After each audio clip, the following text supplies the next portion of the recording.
കൺസൾട്ടിങ്ങിനായിട്ട് പോകുമ്പോൾ പല വീടുകളിലും കണ്ടുവരുന്ന ഒരു പ്രധാന വിഷയം എന്ന് പറഞ്ഞു കഴിഞ്ഞാൽ, ഇപ്പോൾ ഒരു പക്ഷേ അവരായിരിക്കും എന്നെ വിളിച്ചിട്ടായിരിക്കില്ല അവരുടെ വീടിന്റെ പ്ലാൻ എടുത്തിട്ടുള്ളത്. അവർ വേറെ ആരെങ്കിലും കൊണ്ടായിരിക്കും എടുത്തിട്ടുള്ളത്. പക്ഷെ ആ വീട് വെച്ച് ഒരു ഒരു 6 മാസം അല്ലെങ്കിൽ 1 വർഷം 2 വർഷം 5 വർഷം താമസിക്കുമ്പം അവർക്ക് തന്നെ തോന്നുന്നു എന്തോ പ്രശ്നമുണ്ട്, നമ്മൾ ഉദ്ദേശിക്കുന്ന കണക്ക് പല കാര്യങ്ങളും നടക്കുന്നില്ല, നമ്മളിൽ ഉണ്ടായിരുന്ന തൊഴിൽ പോയി, കയ്യിലുള്ള പൈസ പോയി, പിന്നെ നമ്മുടെ ബന്ധുക്കളെല്ലാം നമ്മുടെ ശത്രുക്കളായിട്ട് മാറി, നമുക്ക് വീടിന് കണ്ണുദോഷങ്ങളുണ്ട്, അങ്ങനെ പലർക്കും പലതാണ് പ്രശ്നം. അപ്പോഴത്തേക്കായിരിക്കും അവർ ഒരുപക്ഷെ എൻ്റെ പ്രോഗ്രാം കണ്ടിട്ട് എന്നെ വിളിക്കുന്നത്. അപ്പം നമ്മൾ അവിടെ കൺസൾട്ടിങ്ങിനായിട്ട് ചെല്ലുമ്പോഴത്തേക്ക് അവർ സ്വയം വരുത്തി വെച്ചാക്കുന്ന ചില തെറ്റുകൾ എന്തൊക്കെയാണെന്ന് ഞാൻ കാണിച്ചു തരാം. ഇതിപ്പം ഒരു വീട്ടിലേക്ക് നമ്മൾ കടന്നു ചെന്നപ്പോഴത്തേക്ക് അവരുടെ പ്ലാൻ ഉണ്ടോ എന്ന് ചോദിച്ചു. അവരങ്ങനെ പ്ലാൻ എടുത്ത് തന്നപ്പോഴത്തേക്ക് നോക്കി, അടിപൊളി ഒരു വീട്. ഇപ്പം നമ്മൾ കിഴക്ക് ദർശനമായിട്ടുള്ളൊരു വീടാണെന്ന് വയ്ക്കുക. വീടിൻ്റെ തെക്ക് കിഴക്ക് ഭാഗത്ത് ഒരു കിച്ചൺ. തെക്ക് കിഴക്ക് ഭാഗത്ത് എന്ന് പറയുമ്പോഴത്തേക്ക് എവിടെയാണ്? South east corner. അല്ല, നമ്മുടെ ചില ക്ലയൻറ്റുകൾക്ക്, നമ്മുടെ വ്യൂവേഴ്സിന് ഇത് സൗത്ത് ഈസ്റ്റ് തെക്ക് കിഴക്ക് എന്നൊക്കെ പറയുമ്പോൾ മനസ്സിലാവുന്നില്ല. അതുകൊണ്ടാണ് ഞാൻ ഈ സൗത്ത് ഈസ്റ്റും കൂടെ എടുത്ത് പറയുന്നത്. അതേപോലെ തന്നെ കന്നിമൂല ഭാഗത്ത് അവർക്കൊരു മാസ്റ്റർ ബെഡ്റൂം. വടക്ക് പടിഞ്ഞാറ് വായു കോണിലും അവർക്കൊരു ബെഡ്റൂം. വടക്ക് കിഴക്ക് ഈശാന കോണിൽ അവർക്ക് സിറ്റ് ഔട്ടും ലിവിങ് റൂമും. ആഹാ, നല്ല വീട്. കാരണം എന്താണ്? വീടിനെ സംബന്ധിച്ചിടത്തോളം വീട് റെക്ടാങ്കിൾ സ്ക്വയർ ഷേപ്പാണ്. അതുപോലെ തന്നെ 4 ദിക്കുകളും അവർ വാസ്തുപ്രകാരം കറക്റ്റ് ചെയ്തിട്ടുണ്ട്. അപ്പോൾ വീട് വാസ്തുപ്രകാരം ഓക്കെയാണ്. അപ്പോൾ ഈ പ്ലാൻ കണ്ടപ്പോൾ അവരുടെ അടുത്തൊന്നും പറയുന്നില്ല, എന്താ മനസ്സുകൊണ്ട് ഇവരുടെ വീട് വാസ്തുപ്രകാരം ശരിയാണല്ലോ, പിന്നെ എന്താ അവരുടെ പ്രശ്നം എന്ന് സ്വയം തോന്നുന്നു. അവരുടെ അടുത്തൊന്നും പറയുന്നില്ല. വീട് കാണാനായിട്ട് പോകുന്നു. വീട് കാണാനായിട്ട് പോയി ഓരോ മുറികളും കടന്നുപോയിട്ട് അടുക്കളയിലെത്തിയപ്പോൾ അടുക്കളയുടെ വെളിയിൽ ഇത്രയും ഭാഗത്ത് പ്ലാനിലില്ലാത്ത ഒരു റൂം. അതായത് കിച്ചന്റെ വെളിയിൽ ഈ തെക്ക് കിഴക്ക് സൗത്ത് ഈസ്റ്റ് കോർണറിൽ ഇത്രയും ഭാഗത്തുള്ളത്. ഞാൻ ചോദിച്ചു, ഇതെന്താണ്, ഇത് പ്ലാനിലില്ലല്ലോ സാറേ? വീട് വെച്ച് വന്നപ്പോൾ നമുക്ക് ഒരു വിറകടുപ്പ് വേണം, അപ്പോൾ അതിനൊരു സൗകര്യമില്ല. നമ്മൾ എന്ത് ചെയ്തു? പുറത്തേക്ക് നോക്കി ഒന്ന് ചെയ്തു. അപ്പോൾ നമ്മൾ ഒരാളിൻ്റെ അടുത്ത് ചോദിച്ചപ്പോഴത്തേക്ക് പറഞ്ഞു, ഈ ഹൈറ്റിൽ നിന്നും ഒരല്പം താഴ്ത്തി വെച്ചോളൂ, കുഴപ്പമില്ല എന്ന് പറഞ്ഞു. ഒരിക്കലുമല്ല. വീടുമായിട്ട് ബന്ധപ്പെടുത്തി നമ്മൾ ചെയ്യുമ്പോൾ ഇത് വീട്ടിന്റെ ചുവരിൽ ചേർത്തിട്ടാണ് ഈ ഫിറ്റ് ചെയ്തിരിക്കുന്നത് എന്നുണ്ടെങ്കിൽ ഉറപ്പായിട്ടും ഈ വീടിനെ സംബന്ധിച്ചിടത്തോളം 2 ദിക്കുകൾ പോയി. അതാണ് പറഞ്ഞത്, ശ്രദ്ധക്കുറവ് കൊണ്ട് അല്ലെങ്കിൽ നമ്മൾ വരുത്തി വെച്ചാക്കുന്ന ചില പ്രശ്നങ്ങൾ എന്ന് പറയും. ഇത് ഇവിടെ തന്നിറക്കുമ്പോൾ നമ്മൾ എന്താ പറഞ്ഞത്? വീട് സ്ക്വയറോ റെക്ടാങ്കിൾ ഷേപ്പിലോ ആയിരിക്കണമെന്ന് പറഞ്ഞു. അപ്പോൾ ഇവിടെ സൗത്ത് എന്ന് പറയുന്ന ഭാഗവും സൗത്ത് വെസ്റ്റ് എന്ന് പറയുന്ന ഭാഗവും വീട്ടിൽ മിസ്സിംഗ് ആയപ്പോഴത്തേക്ക് 2 ദിക്കുകൾ പോയി. ഈ വീട്ടിൽ എന്ത് സംഭവിക്കും? പേരും പ്രസിദ്ധിയും എല്ലാം നഷ്ടപ്പെടും. നമ്മുടെ സമ്പത്ത് മൊത്തം കയ്യിൽ നിന്ന് പോകും. ഭാര്യയും ഭർത്താവും നിങ്ങൾ അഭിപ്രായ വ്യത്യാസങ്ങൾ, ഡൈവേഴ്സ് പോലുള്ള പ്രശ്നങ്ങൾ വീട്ടിലുണ്ടാവും. അതുപോലെ തന്നെ ഗൃഹനാഥയ്ക്ക് ആരോഗ്യ സംബന്ധമായിട്ടുള്ള പ്രശ്നങ്ങൾ, ബുദ്ധിമുട്ടുകൾ, വിവാഹ സംബന്ധമായ തടസ്സങ്ങൾ എന്നിവയെല്ലാം ഇതുമൂലം ഉണ്ടാവും. കാര്യം എന്താണ്? കന്നിമൂലയും പോയി, സൗത്തും പോയി. അവർ ചെയ്ത ഒരേ ഒരു തെറ്റെന്ന് പറയുന്നത് ഇത് പുറത്തേക്ക് ഇറക്കി. ഇപ്പൊ നമ്മൾ ചെയ്തൊരു വീട്, ഞാൻ കൺസൾട്ട് ചെയ്തൊരു പ്ലാൻ വരച്ചു കൊടുത്തൊരു വീട്, ആ വീട്ടിൽ അവർ പറയുന്നു, സാറേ ഇപ്പം നമ്മൾ പ്ലാൻ എല്ലാം വരച്ചു തന്നു, പക്ഷെ ഇവിടെ ചെയ്തു വന്നപ്പോഴത്തേക്ക് നമുക്കൊരു വർക്ക് ഏരിയ വേണമല്ലോ സാർ, എന്തെങ്കിലും ചെയ്യാൻ പറ്റുമെന്ന് ചോദിക്കും. ഒരു കാര്യം ചെയ്യും, നിങ്ങൾ വീടിന്റെ തെക്ക് കിഴക്ക് ഭാഗത്ത് ഒരു വർക്ക് ഏരിയ ചെയ്തോളൂ, പക്ഷെ എങ്ങനെ ചെയ്യണം? ഈ വീടുമായി ബന്ധപ്പെടുത്താതെ ഈ രീതിക്ക് ചെയ്യണം. അതായത് 2 ഫിത്തി ആയിരിക്കണം. ഈ രീതിയിൽ ഇതുമായിട്ട് ടച്ച് ചെയ്യാതെ ഇവിടെ ചെയ്ത് കഴിഞ്ഞാൽ നമുക്ക് കുഴപ്പമില്ല. ടച്ച് ചെയ്തപ്പോഴാണ് വീടിന്റെ ഷേപ്പ് പോയത്. അപ്പോൾ ഇങ്ങനെ നമ്മൾ വരുത്തി വെച്ചൊരു വീട്. അപ്പോൾ ഈ വീടിനെ സംബന്ധിച്ചിടത്തോളം ഇതായിരുന്നു അവിടെ പ്രശ്നം. ഇനി ചില വീടുകൾക്ക് നമ്മൾ വരുത്തി വയ്ക്കുന്ന മറ്റൊരു ബുദ്ധിമുട്ട്, ഇപ്പം ഇത് ഇവരുടെ മാസ്റ്റർ ബെഡ്റൂം ആണ്. ഇവർക്ക് ഇവിടെ ഒരു ടോയ്ലറ്റും ഉണ്ട്. ഇത് ടോയ്ലറ്റ് ആണ്, ഇത് ഡ്രസ്സിംഗ് റൂമാണ്. ഇവിടെ ഗൃഹനാഥനും കിടക്കുകയാണ്.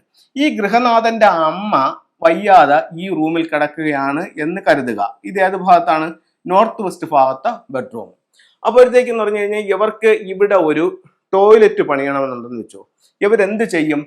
ഇതിനകത്ത് നിന്ന് പുറത്തേക്ക് തള്ളി, എങ്ങും ഒരു ബുദ്ധിമുട്ടില്ലല്ലോ, ആർക്കും ഒരു ബുദ്ധിമുട്ടില്ല. കാരണം എന്ന് പറഞ്ഞു കഴിഞ്ഞാൽ ഈ റൂം പോയി എടുക്കുന്നില്ല, ഇവിടെ എടുക്കുന്നില്ല, ഒന്നുമില്ല. വീടിന്റെ പുറത്ത് ഇവിടെ നിന്ന് കയറി എത്തക്ക രീതിയിൽ ഇവരിവിടെ ഒരു ടോയ്ലറ്റും പണി. ഇവിടെ ഒരു ടോയ്ലറ്റ് പണിയുമ്പോൾ ഇവിടെ എന്ത് സംഭവിച്ചു? ഇവിടെ വന്ന അതേ മിസ്റ്റേക്ക് വെസ്റ്റിൽ വന്നു, നോർത്ത് വെസ്റ്റിൽ വന്നു. നോർത്ത് വെസ്റ്റിൽ അപ്പോൾ യൂട്യൂബിലൊക്കെ ഒരുപാട് സ്ഥലത്ത് കേട്ടിട്ടുണ്ടല്ലോ, നോർത്ത് വെസ്റ്റ് ഭാഗത്തിൽ ടോയ്ലറ്റ് പണിയാന്ന് കേട്ടിട്ടുണ്ടല്ലോ. അങ്ങനെ ടോയ്ലറ്റ് പണിഞ്ഞത് അത് കുഴപ്പമില്ലല്ലോ സാറേ. നോർത്ത് വെസ്റ്റ് ഭാഗത്ത് ടോയ്ലറ്റ് പണിഞ്ഞപ്പോൾ വീടിന്റെ ഷേപ്പ് പോയി എന്നുള്ളത് ഇവർ അറിയുന്നില്ല. അപ്പോൾ ഇവരൊരു ടോയ്ലറ്റ് പണിഞ്ഞിട്ട് വീടിന്റെ ഷേപ്പ് പോയി. അപ്പോൾ ഈ രീതിയിലും നമുക്ക് വാസ്തുദോഷങ്ങൾ നമ്മൾ അറിയാതെ വരുത്തി വെക്കും. ഇനി മറ്റൊരു ദോഷം ഇവിടെ എങ്ങനെ പോയെന്ന് നിങ്ങൾക്ക് മനസ്സിലായോ?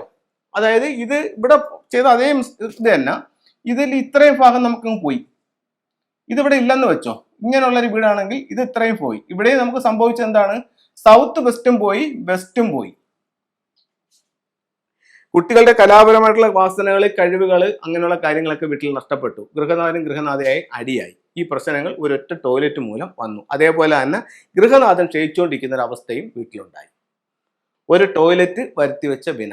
നമ്മൾ വാസ്തുപ്രകാരം വരുത്തി വെക്കുന്ന ചില തെറ്റുകളെ പറ്റിയാണ് സംസാരിച്ചുകൊണ്ടിരിക്കുന്നത്. ഇനി ഈ രണ്ട് മിസ്റ്റേക്ക് കഴിഞ്ഞിട്ട് വേറെ പൊതുവായിട്ട് കണ്ടുവരുന്ന മറ്റൊരു മിസ്റ്റേക്ക് എന്ന് പറയുന്നത്, ഇവരൊരു വണ്ടി എടുത്തു. ഒരു വീട് വെച്ചപ്പോൾ വണ്ടി ഇല്ലായിരുന്നു, ഇവർക്ക് പോർച്ചുമില്ലായിരുന്നു. അപ്പോഴത്തേക്ക് ഇവരിപ്പോൾ ഒരു പുതിയ വണ്ടി എടുത്തു. ഇവരുടെ വീടിന്റെ വടക്ക് കിഴക്ക് ഭാഗത്താണ് ഇവർക്ക് ഗേറ്റ് ഉള്ളത്.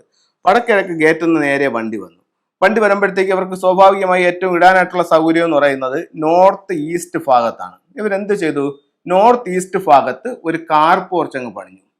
ഈ കാർ പോർച്ച് വീടുമായിട്ട് ടച്ച് ചെയ്തിട്ട് പണിഞ്ഞതാണ്. അപ്പം പണിക്കാരെ വിളിച്ചപ്പോഴത്തേക്ക് ഷീറ്റ് ഇട്ടൊക്കെയാണ് ചെയ്തിരിക്കുന്നതെന്ന് വെച്ചു. പണിക്കാരെ വിളിച്ചപ്പോഴത്തേക്ക് പറഞ്ഞ് നമുക്ക് വലിയ ചിലവില്ലാതെ ചെയ്യാം, കാരണം ഇത് ഇവിടെ നിന്ന് കൊടുക്കുന്ന പൈപ്പുകൾ നമുക്ക് ഈ ഭിത്തിയിൽ പിടിപ്പിക്കാം, ഇവിടെ പിടിപ്പിച്ചുകൊണ്ട് അങ്ങ് ചെയ്യാം, എന്നിട്ട് ഇവിടെ 2 തൂണുകളും കൂടെ ഇട്ട് ഷീറ്റ് ഇട്ട് കഴിഞ്ഞാൽ മതി, കാർ പോർച്ചായി. ഓ ശരി, ആയിക്കോട്ടെ. അങ്ങനെ കാർ പോർച്ച് അങ്ങ് പണിഞ്ഞു. കാർ പോർച്ച് പണിഞ്ഞപ്പോൾ ഇവിടെ എന്ത് സംഭവിച്ചു? കുറച്ച് നാൾ കഴിഞ്ഞപ്പോഴത്തേക്കെന്ന് പറഞ്ഞു കഴിഞ്ഞാൽ പുള്ളിയുടെ ജോലി അങ്ങ് പോയി. EMI ഇട്ടൊക്കെയാണ് വണ്ടി എടുത്തത്, പുള്ളിയുടെ ജോലി അങ്ങ് പോയി. ജോലി പോയിട്ടെന്ന് പറഞ്ഞു കഴിഞ്ഞാൽ ഇയാൾ കുറച്ച് ക്ഷയിക്കാൻ തുടങ്ങി. അപ്പോൾ ഇവർക്ക് ഒരു സംശയം, എന്താ സംഭവിച്ചതെന്ന്. അപ്പോഴത്തേക്ക് ഇവരൊരു വാസ്തുകാരനെ വിളിച്ചു, കാണിച്ചു. ഇവിടെ സംഭവിച്ചത് എന്താണ്? ഇദ്ദേഹം കാർ പോർച്ച് പണിഞ്ഞപ്പോൾ, വീടുമായി ബന്ധപ്പെടുത്തി പണിഞ്ഞപ്പോൾ, ഇദ്ദേഹത്തിന്റെ നോർത്ത് ഭാഗവും നോർത്ത് വെസ്റ്റ് ഭാഗവും വീടിൽ മിസ്സിംഗ് ആയി. ക്ലിയർ ആണല്ലോ? ഈ നോർത്ത് ഭാഗം പോയി. എങ്ങനെ പോയി? വീടിന്റെ വാസ്തുവിന്റെ ആയാലും ഫംഗ്ഷയുടെ ആയാലും ബേസിക് ആയിട്ടുള്ള നിയമം എന്ന് പറയുന്നത് സ്ക്വയർ അല്ലെങ്കിൽ റെക്ടാങ്കിൾ ഷേപ്പിൽ ഇത് വരണമെന്നുള്ളതാണ്. ഇവിടെ വന്നപ്പോൾ, ഇത് തള്ളി വെളിയിൽ വന്നപ്പോൾ, ഇവിടുത്തെ നോർത്ത് വെസ്റ്റ് ഭാഗത്തെ ആ സ്ക്വയർ ഷേപ്പ് വീട്ടിൽ നഷ്ടപ്പെട്ടു പോയപ്പോൾ തൊഴിലും പോയി, ഗൃഹനാഥൻ ക്ഷയിക്കുകയും ചെയ്തു. കാരണം വടക്ക് പടിഞ്ഞാറുമാണ് നഷ്ടപ്പെട്ടു പോയിരിക്കുന്നത്. അപ്പൊ നമ്മൾ 3 മിസ്റ്റേക്കുകളെ പറ്റിയാണ് സംസാരിച്ചത്. ഇത് കണ്ടുകൊണ്ടിരിക്കുന്ന ഒരുപാട് പ്രേക്ഷകർ സ്വയം മനസ്സിൽ പറയുന്നുണ്ടാവും, സാർ പറഞ്ഞത് ശരിയാണ്, എൻ്റെ വീട്ടിലും ഇങ്ങനെ സംഭവിച്ചു, എനിക്കും ഇത് വന്നിട്ടുണ്ട്. നിങ്ങൾ പറയുന്നത് എനിക്ക് കേൾക്കാം, കാരണം അത് അത്രയും കറക്റ്റായിട്ട് നമ്മൾ വീടുകളിൽ നിന്ന് മനസ്സിലാക്കുന്ന ഒരു സത്യമാണ്. ഇവിടെ ഒരു വർക്കേരി പണിഞ്ഞു തെക്ക് കിഴക്ക് ഭാഗത്ത്, സൗത്ത് വെസ്റ്റും നഷ്ടപ്പെട്ടു പോയി. ഇവർ പോലും അറിയുന്നില്ല ഇങ്ങനൊരു പ്രശ്നം ഇവരുടെ വീട്ടിൽ വന്നിട്ടുണ്ടെന്ന്. അത് കഴിഞ്ഞ് ഇവിടെ അമ്മയ്ക്ക് സുഖമില്ലെന്ന് തോന്നിയിട്ട് ഇവിടെ നിന്ന് ഒരു ടോയ്ലറ്റ് പണിഞ്ഞു പടിഞ്ഞാറ് വശത്ത്. ഇവിടെ അമ്മയ്ക്ക് സുഖമില്ലാത്ത വീട്ടിലൊരു ടോയ്ലറ്റ് പണിഞ്ഞ് കൊടുക്കരുത് എന്നല്ല ഞാൻ പറയുന്നത്, അത് നിങ്ങൾ വാസ്തു നോക്കി പണിയുക. ഇവിടെ ആണെങ്കിൽ ഇവർക്ക് എവിടെ പണിയാമായിരുന്നു? ഇവിടെ പണിയാമായിരുന്നു. ഇതിന്റെ സൂത്രത്തിൽ കയറാതെ ഇവിടെ ഒരു ടോയ്ലറ്റ് പണിയാമായിരുന്നു, ഇവിടെ നിന്ന് കയറിയാൽ മതിയായിരുന്നു. ഇവരെന്ത് ചെയ്തു? വീടിന്റെ പുറകിൽ ചെയ്തു, വീടുമായിട്ട് ബന്ധപ്പെടുത്തി ചെയ്തപ്പോൾ ഇവിടെ ടോയ്ലറ്റ് വന്നപ്പോൾ സൗത്ത് വെസ്റ്റും പോയി. അടുത്ത സംഭവിച്ചത് എന്താണ്? ഒരു കാർ എടുത്തു, കാർ ഇടാനായിട്ട് നോർത്ത് ഈസ്റ്റ് ഭാഗത്ത് ഒരു കാർ പോർച്ച് പണിഞ്ഞു, നോർത്ത് വെസ്റ്റും പോയി. അപ്പോൾ ഇതെല്ലാവർക്കും മനസ്സിലായി കാണുമെന്ന് പ്രതീക്ഷിക്കുന്നു. അപ്പോൾ ഇത്തരത്തിൽ വീടുമായി ചേർന്ന് യാതൊരു നിർമ്മിതികളും ചെയ്യരുത്. ഇതിന്റെ ഹൈറ്റ് കുറച്ച് ചെയ്താൽ കുഴപ്പമില്ല, അല്ലെന്നുണ്ടെങ്കിൽ പൈപ്പ് ഇട്ട് ചെയ്താൽ കുഴപ്പമില്ല എന്നൊക്കെ പറയും. പക്ഷേ അനുഭവത്തിൽ ഞാൻ ഈ പറയുന്നത് പോലെ നിങ്ങൾക്കുണ്ടായിരിക്കും, അതിൽ യാതൊരുവിധ സംശയവുമില്ല. നമ്മളിപ്പോൾ ഈ എല്ലാ സ്ഥലങ്ങളിലും നമുക്ക് ഓടി എത്താനായിട്ട് പറ്റുന്നില്ല. കാരണം എന്ന് പറയുമ്പോഴത്തേക്കെന്ന് പറഞ്ഞാൽ പല സ്ഥലങ്ങളിലായിട്ട് നമുക്ക് കൺസൾട്ടിങ്ങും മറ്റു തിരക്കുകളൊക്കെ കാരണം ചെന്നെത്താനായിട്ട് പറ്റുന്നില്ല. അപ്പോഴത്തേക്കെന്ന് പറഞ്ഞാൽ ഞാനൊരാൾ നോക്കിയാൽ എത്ര വീടുകൾ നോക്കാൻ പറ്റും? അപ്പോൾ ഇത് ആവശ്യക്കാർ ഒരുപാടുണ്ട്. അങ്ങനെ വന്നപ്പോഴത്തേക്ക് ഇതിനെ ഒരു കോഴ്സാക്കി മറ്റുള്ളവർക്ക് പഠിപ്പിച്ചു കൊടുക്കുക എന്നുള്ളൊരു രീതിയിലേക്ക് ഞാൻ വന്നു. അങ്ങനെ ഇപ്പോൾ നമ്മൾ ഓൺലൈൻ കോഴ്സായിട്ട് ഫംഗ്ഷയുടെ കാര്യങ്ങൾ പഠിപ്പിക്കുന്നുണ്ട്. അപ്പോൾ അങ്ങനെ കാര്യങ്ങൾ ഒരു വ്യക്തിക്ക് കിട്ടിക്കഴിയുമ്പോഴത്തേക്കെന്ന് പറഞ്ഞു കഴിഞ്ഞാൽ അവർ ഇത് എടുത്തു വെച്ചിട്ട് ഇത് പഠിച്ച് അവർ വീടുകളിലേക്ക് കൺസൾട്ടിങ്ങിന് പോകുമ്പോൾ അപ്പം അവരും പറയുന്നുണ്ട്, സാറ് പറഞ്ഞതുപോലെ ഇത്തരത്തിലുള്ള ഒരുപാട് വീടുകൾ നമ്മൾ കാണുന്നുണ്ട്, ഇന്ന പ്രശ്നങ്ങൾ അവർ അഭിമുഖീകരിക്കുന്നുണ്ട് എന്ന് പറയുന്നുണ്ട്. അപ്പോൾ പലരും പറയുന്നുണ്ട്, സാറേ ഇതിലിപ്പോൾ നമ്മളൊരു പ്രധാന ഒരു ഭാഗ്യം എന്ന് പറയുന്നത് ഫംഗ്ഷി ആയതുകൊണ്ട് പല വീടുകളിലും ചെല്ലുമ്പോൾ നമുക്ക് ഈ പൊളിച്ചു മാറ്റുകൾ അവരൊരു വലിയ ബുദ്ധിമുട്ടായിട്ട് പറയുന്നുണ്ട്. അപ്പോൾ ചില എലമെന്റുകൾ ഉപയോഗിച്ചിട്ടുണ്ടോ, ചില ഫംഗ്ഷി ടൂളുകൾ ഉപയോഗിച്ചിട്ടുണ്ടോ, നമുക്ക് ഇതിനെ പരിഹരിക്കാൻ പറ്റുന്നത് കൊണ്ട് വീട്ടുകാർക്ക് വലിയൊരു ആശ്വാസമായിട്ടുണ്ടെന്ന് പറയുന്നുണ്ട്. അപ്പോൾ നമുക്ക് പൊളിച്ച് ചെയ്യാൻ പറ്റുന്ന വീടുകൾക്ക് ഏറ്റവും നല്ലത് അത് തന്നെയാണ്. നിങ്ങൾക്ക് പൊളിച്ചു പണിഞ്ഞ് അതിനെ കറക്റ്റ് ചെയ്യാം. അതല്ല ചെയ്യാൻ പറ്റാത്ത വീടുകളിൽ നിങ്ങൾക്ക് ആ റിസൾട്ട് തിരികെ ജീവിതത്തിലേക്ക് കൊണ്ടുവരാനായിട്ട് പിരമിഡ് വാസ്തുവിലൂടെയും ഫെങ്ഷുയിലൂടെയും വാസ്തുവിലൂടെയും സാധിക്കും. അത് ഓരോ വീടുകളും വന്ന് നോക്കി വീടിൻ്റെ ഡിഗ്രി ബേസ് ചെയ്ത് അതിൻ്റെ ഫ്ലൈങ് സ്റ്റാർ എടുത്ത് അതിൻ്റെ മറ്റ് കാര്യങ്ങളെല്ലാം നോക്കി യഥാസ്ഥലത്ത് യഥാവിധി കാര്യങ്ങൾ കറക്റ്റ് ചെയ്താൽ ഉറപ്പായിട്ടും നമ്മുടെ ജീവിതത്തിലെ പ്രശ്നങ്ങൾ എന്ത് തന്നെയായാലും അതിനെ മറികടന്നുകൊണ്ട് ജീവിതത്തിലേക്ക് വിജയിച്ചു വരാനായിട്ട് ഫെങ്ഷുയിലൂടെ സാധിക്കും. അപ്പോൾ ഫെങ്ഷുയുടെ പ്രോഡക്റ്റുകളെ പറ്റി പറയുമ്പോഴത്തേക്ക് പലർക്കും അറിയത്തില്ല. ചില വീടുകളിൽ ചെന്നിട്ട് അവർക്ക് പരിഹാരമായിട്ട് ചില പരിഹാരങ്ങൾ പറഞ്ഞു കൊടുക്കുമ്പോൾ അതെന്താണ് സാറേ, അത് എവിടെ നിന്ന് കിട്ടും എന്നൊക്കെ ചോദിക്കുന്നുണ്ട്. അപ്പോൾ നമ്മൾ ഈ പറയുന്ന പ്രോഡക്റ്റുകളെല്ലാം നമുക്കിവിടെ ഷോപ്പുണ്ട്, ഇവിടുന്ന് കൊറിയറായിട്ട് വേണമെങ്കിലും വന്ന് വാങ്ങിക്കുകയും നിങ്ങൾക്ക് ചെയ്യാവുന്നതാണ്. ചില പ്രോഡക്റ്റുകൾ നിങ്ങൾക്ക് പരിചയപ്പെടുത്തി തരാം. ഇപ്പോൾ ഇതെന്ന് പറയുന്നത് ലോട്ടസ് ആണ്. ലോട്ടസ് എന്ന് പറയുമ്പോഴത്തേക്ക് വളരെ പോസിറ്റീവായിട്ട് എനർജി തരുന്ന ഒരു ക്രിസ്റ്റൽ ലോട്ടസ് ആണ് ഇത് നമുക്ക് വീടിൻ്റെ ഏത് ഭാഗത്ത് വേണമെങ്കിലും വയ്ക്കാം. ഏറ്റവും നല്ലൊരു സ്ഥലം എന്ന് പറയുന്നത് നമ്മുടെ വീടിൻ്റെ ലിവിംഗ് റൂമിലേക്ക് കടന്നു ചെല്ലുമ്പോൾ നമ്മുടെ ഹാളിൻ്റെ സെൻറ്ററിൽ ഒരു ടീപ്പ് ഇരിപ്പുണ്ട്. ആ ടീപ്പയുടെ മുകളിൽ ഇത്തരത്തിലുള്ള ഒരു ക്രിസ്റ്റൽ ലോട്ടസ് വയ്ക്കുന്നത് വളരെ ഒരു പോസിറ്റീവ് എനർജി ആ റൂമിലേക്ക് കൊണ്ടുവരാനായിട്ട് നല്ലതാണ്. അതുപോലെ ചിലർ പറയും സാറേ വീട് വെച്ച അന്ന് തൊട്ട് എല്ലാവർക്കും കണ്ണാണ്, നമുക്ക് എന്തോ ദൃഷ്ടിദോഷങ്ങളുണ്ട് എന്നൊക്കെ പലരും പറയുന്നുണ്ട്. അപ്പോൾ അത്തരത്തിലുള്ള ദോഷങ്ങൾ നമുക്ക് മറികടക്കാനായിട്ട് ഇത്തരത്തിലുള്ള ഒരു ബ്ലൂ ഐ നമുക്ക് വീടിന്റെ പ്രധാന വാതിലിന് സമീപം മറ്റൊരാൾ നോക്കുമ്പോൾ ആദ്യം നമുക്ക് ബ്ലൂ ഐ കാണുന്ന രീതിയിൽ ഇതിനെ ഹാങ് ചെയ്യാവുന്നതാണ്. അതുപോലെ കുട്ടികളുടെ വിദ്യാഭ്യാസം മെച്ചപ്പെടുത്താനായിട്ട് എന്തെങ്കിലും ടൂളുകൾ ഉണ്ടോ എന്ന് ചോദിക്കുന്ന ഒരുപാട് രക്ഷിതാക്കളുണ്ട്.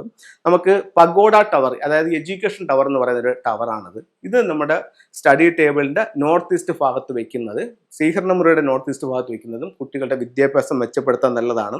ഒരു കുട്ടി പഠിക്കുന്നതൊന്നുമില്ല, നോർത്ത് ഈസ്റ്റ് ഭാഗത്ത് ഒരു പഗോഡ ടവർ മാത്രം വാങ്ങിച്ചു വെച്ച് വിദ്യാഭ്യാസം മെച്ചപ്പെടുമെന്ന് വെച്ച് കഴിഞ്ഞാൽ അത് നടക്കത്തില്ല. നിങ്ങൾ പഠിക്കുകയാണെന്നുണ്ടെങ്കിൽ അതിനെ സപ്പോർട്ട് ചെയ്യാനും കൂടുതൽ റിസൾട്ട് കൊണ്ടുതരാനും ഈ പഗോഡ ടവറിന് സാധിക്കും.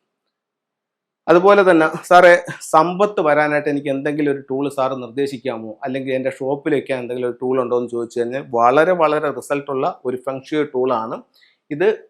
3 legged ഫ്രോഗ് എന്ന് പറയുന്ന ഒരു ഫ്രോഗാണ്. ഇതിന് 3 കാലുകളാണുള്ളത്.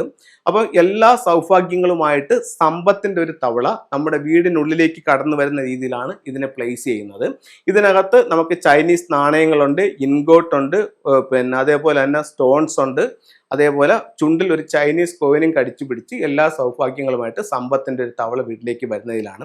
ഇതിലൊരു കോയിൻസ് ഉണ്ട്, ഇതിൽ ഇൻസൈഡും യാങ് സൈഡും ഉണ്ട്. ഇതിൽ യാങ് സൈഡ് ആണ് മുകളിൽ വരേണ്ടത്, ഇൻസൈഡ് അടിയിലാണ് പോകേണ്ടത്.